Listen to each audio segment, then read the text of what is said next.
پاکستان کا مشکل وقت میں بھی ساتھ دیا۔ اس 4 پارٹنرز میں سے اس وقت ہم دیکھ رہے ہیں کہ مڈل ایسٹ کا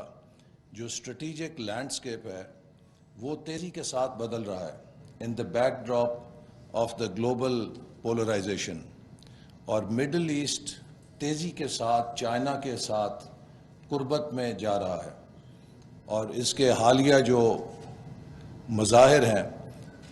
سعودی عربیہ کا ایس سی او میں شامل ہونے کا فیصلہ، مارکیٹ میں پیٹرو ڈالر کے مقابلے میں پیٹرو یوان ایک نئی کرنسی یا ایک نیا ریلیشن شپ معاشی، اس کا اظہار، اور اسی طرح سعودی عربیہ اور ایران کی صلح میں چائنا کا کردار، اور وہ تمام اس خطے کی جو انٹر اسٹیٹ رائیولریز تھیں ان کا آہستہ آہستہ ہارمونائز ہونا، جس میں سعودی عرب ترکی کے ریلیشن شپس کا نارملائز ہونا، سعودی عرب قطر کے ریلیشن شپس کا نارملائز ہونا، اور پھر سعودی عرب اور ایران کی نارملائزیشن سے یمن اور لیبنان کی جو پولرائزیشن ہے اس پہ نارملائزیشن کی طرف امکانات کہ وہ پیش قدمی کرے گی۔ تو یہ پورا خطہ ایک نئے تغیر سے گزر رہا ہے، اور اس میں جیسے ایمبیسڈر صاحب نے بہت اچھی طرح کہا مختصر وقت میں کہ اس خطے میں جہاں یہ سیاسی تبدیلیاں آ رہی ہیں وہاں پہ معاشی طور پہ اقتصادی طور پہ بھی یہ خطہ ایک نئے مرحلے میں جو کہ انیشل ان کا مرحلہ تھا ایک بیسک انفراسٹرکچر کا، اب انفراسٹرکچر سے وہ نیکسٹ لیول ڈیولپمنٹ فیز میں جا رہے ہیں، جس میں کہ نالج اور ٹیکنالوجی کی بنیاد پہ وہ اپنی اکانومیز کو ڈائیورسیفائی کر رہے ہیں۔ اس صورتحال میں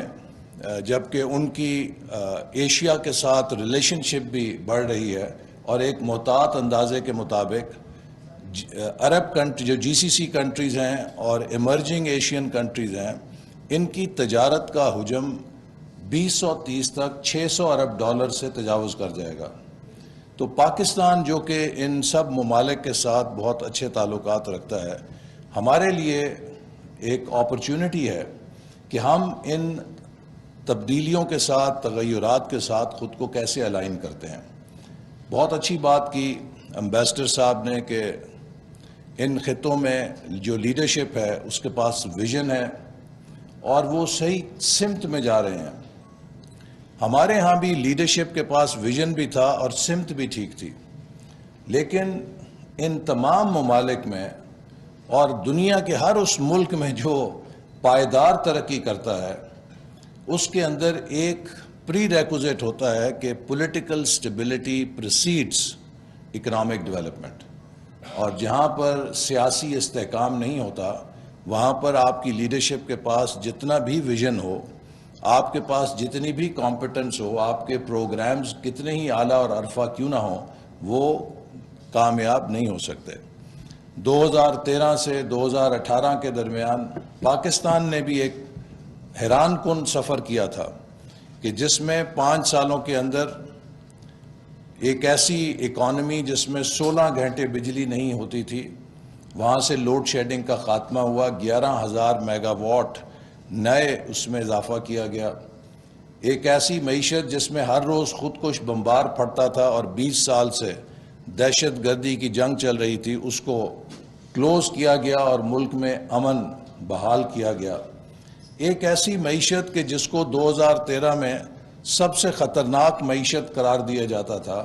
اسے 2017 میں پرائس واٹر ہاؤس کوپرز نے 2030 تک دنیا کی ٹاپ 20 اکانومیز میں شامل ہونے کی پروجیکشن کی، اور وہ ملک کہ جس میں کوئی انویسٹر آنے سے گھبراتا تھا، وہاں 29 ارب ڈالر کی چائنیز انویسٹمنٹ تھرو سی پیک آ گئی۔ اور مجھے یاد ہے کہ 2017-18 میں ہمارے تمام مشرق وسطیٰ کے سفراء، امریکہ اور یورپ کے ایمبیسڈرز میرے پاس آ کے صرف ایک سوال کیا کرتے تھے کہ ہمارے ملک کی کمپنیاں سی پیک کے منصوبوں میں کیسے شراکت کر سکتی ہیں۔ پاکستان کا ایک گلوبل برانڈ بن گیا تھا کہ پاکستان ایک سی پیک کے اوپر چل پڑا تھا، لیکن ہم نے اپنے ہاتھ سے اس ترقی کے سفر کو پنکچر کیا اور 2018 کے انتخابات میں ایک مصنوعی تبدیلی کے ذریعے اس کنٹینیوٹی کو پنکچر کیا گیا، اور اس کا نتیجہ یہ ہے کہ آج ہم جہاں کھڑے ہیں ہم سب کو معلوم ہے۔